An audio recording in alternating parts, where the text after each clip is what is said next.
pagkakatiwala naman po natin sa Diyos na buhay ang lahat po nating alalahanin. Amen po? Kaya po ito na po ang mga pangako ng Diyos.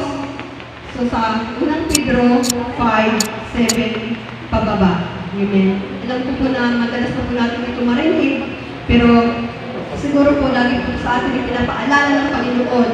Amen. Na lagi po natin, lagi sa Kanya natin pagkatiwala, amen, ang ating mga alalahanin. Amen po? Amen. So sabi po dito sa chapter 5 verse 7, pagkatiwala ninyo sa Kanya ang inyong mga alalahanin sa buhay, sapagkat Siya ay nagmamalasakit sa inyo. Amen. Maging handa kayo at magbantay ang dyablo, ang kaaway niyo ay parang inyong umuungal at alay-aligid na naghahanap ng malalapa.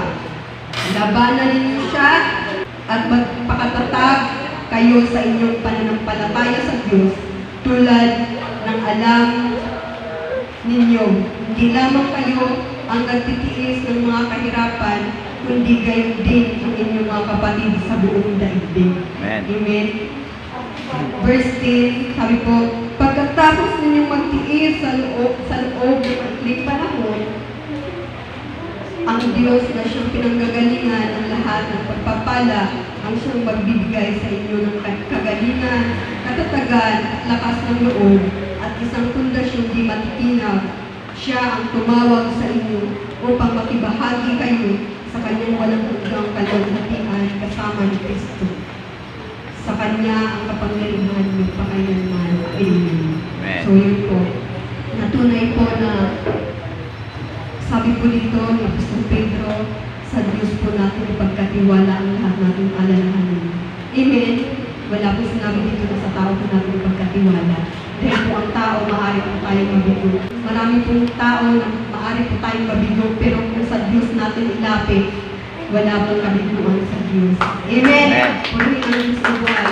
Dahil po lahat ng ating mga alalahanin na yan, amen, inaalala na po yun ng Diyos. Amen. Dahil po, katulad natin na naririto, mabuti po ang Diyos, lalo na po kung sa Kanya po natin ipagkakatiwala ang lahat. Dahil po lahat ng alalahanin natin, amen, pagsubok. Kung may kanya-kanya po tayong mga alalahanin sa buhay, amen po, wala pong ditong walang alalahanin, walang problema, walang pagsubok. Kahit wala po yung mga estudyante, marin-making pa mo, diba, nag-struggle din po sila sa kanilang pag-aaral. Amen po, lalo-lalo na po yung may mga pamilya, lalo-lalo na po yung may mga anak. Ang problema po niyan ay pinansyal. Ang problema niyan, mga bayarin, si Judith, lahat po ng yan, alalahanin ng may mga pamilya. Amen po. Kaya po ang gusto ng Diyos, lahat po ng ating alalahanin ay ilaga, pagkatiwala po natin sa Kanya. Amen. Po, habang-habang po natin pinagkakatiwala sa Kanya, ay sumusunod po tayo, patuloy po tayo sumusunod sa kalooban ng Diyos. Amen. Dahil po hindi naman po ang Diyos ang nagbibigay ng pagsubok na yan, kundi ang sa Satanas naman po. Amen. Kaya nga po sabi dyan, sa A, na maging handa kayo. Lagi po tayo maging handa dahil po ang diablo daw po ay parang leon na umuutunan. Minsan po meron po talaga dumadating sa buhay natin nakakaiba. Amen. Dahil po yan sa kagagawan po ng Satanas sa ating buhay. Amen. Dahil wala po namang gagawin ang diablo mabuti. Kung ang Diyos ay 24/7 nakatingin sa atin, ang diablo din po ay nagdudubol tayo. Amen. Wala po siyang magandang gagawin sa ating buhay. Amen, kundi i-depart tayo sa mga bagay kung saan tayo magiging close sa Diyos. Amen, kung saan nagiging masugid na tayo tagasunod, malalim na tayo sa ating pananampalataya. Amen, marami na po siyang gagawin sa ating buhay. Amen po. Kaya nga po kami mag-asawa, hindi ko naman po pinagmamayabang. Talaga po pinagpipray po namin ang isa't isa. Dahil po sa mundong ito, marami pong tukso, amen, marami pong ginagawang diablo, hindi lamang po sa mga kabataan, maging po sa may mga asawa, amen. Kaya po, lagi po tayo maghanda at magbantay tayo lagi. Amen. Amen. Dahil po hindi po natin alam kung ano po ang bukas. Dahil po, na 24/7 nga po makakabantay sa atin ng Diyos, pero nagdudugol tayo po si Satanas, amen, para po tayo tuksuhin lahat ialok, mga pinansyal, di ba? Magandang trabaho, magandang buhay, ilayo lamang po tayo sa gawain ng Diyos. Amen? Pero ang lahat po na yung pag napagtagumpayan natin, lahat ng pagsubok, lahat ng pagtitiis, di ba? Sabi po nun, kung tayo nagtiis sa maikling panahon. Amen? Andito po, sabi po, pagkatapos yung pagtiis ng maikling panahon, amen? Pagagalingin kayo.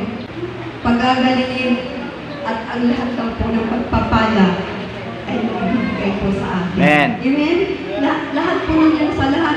Diba sabi nga po sa Revelation kagabi namin na sa aming prayer and fasting, trabaho muna bago sahod. Diba wala naman po sahod muna bago trabaho. Ibig sabihin, sa ating pananampalataya, meron po talagang testing. Amen. Pagkatapos po ng testing na yan, ay may blessing. Amen. Lagi po natin sinasabi na ang suffering through blessing. Amen. Magtitiis po muna tayo. Hindi wala pong madaling buhay. Lahat po yan ay pagdadaanan po natin. Wala po ditong mga hayahay. Amen. Na wala pong problema, wala pong bigat. Amen. Lahat tayo meron yan. Kahit mga kabataan, tandaan po natin yan. Amen. Meron po tayong mga problema. Amen. Kaya lang po ang sabi ng salita ng Diyos, lagi po natin ipagkakatiwala. Amen. Amen. Huwag po natin ipagkatiwala sa ating amo. Bagamat ginawa din po sila ng Diyos na daluyan ng mga blessing na yan. Amen. Pero huwag po natin ipagkatiwala sa kanila, sa mga kapatid. Amen. Hindi po natin pwede ipagkatiwala ang ating buhay sa ating kapwa tao. Pagkatiwala po natin sa Diyos. Amen. Ang lahat. Amen po. Pwede na Diyos, palakawin muna natin ang Diyos. Kaya po sa John 16:33, lagi naman po natin sinasabi na pagtagumpayan na ng Diyos si Jesus ang mundo ito at ang lahat ng kapigtian. Amen? Talagang mapipigit-ipot pala tayo kasi napagtagumpayan ng Lord ang mundo ito. Ang lahat po ng kapigtian, lahat po ng sakit, di ba? Nung inano siya sa cross, di ba masakit yun eh. Hindi tayo na, problema lang yan. Di ba tayo pinapako? Hindi pa tayo inaano ng latgo. Samantalang siya, 39 stripes. Tapos inaano pa siya ng ng ano ba yun? Alambre. May tinik. Tinik. Di ba? Masakit. Sobrang sakit. Kaya nga po nung nabasa ko yung dyan na yan, sobrang iyak po talaga. Kaya po salamat sa Panginoon, sa pananampalataya, amen, na talagang pagkakatiwala daw po natin sa Diyos. Amen. Lahat natin alalahanin. At ang lahat po ng yan ay meron pong ginagawa ang Diyos sa atin. Amen po. Basta wag po tayo magtiwala sa Mumbai. Sa mga utangan na, sa Diyos po, natin ipagkatiwala ang lahat dahil po, ang lahat ng bagay na mayroon tayo, lahat ng bagay na yun ay galing sa Diyos. Bagamat po nagkatrabahoan natin, galing pa rin po yan sa Panginoon. Amen po. At yan lamang po ang maiksing pangako ng Diyos. Hindi ko na po papahabain. Bibigay ko na po ang sunod na gawain sa buhay ni Brad Boy.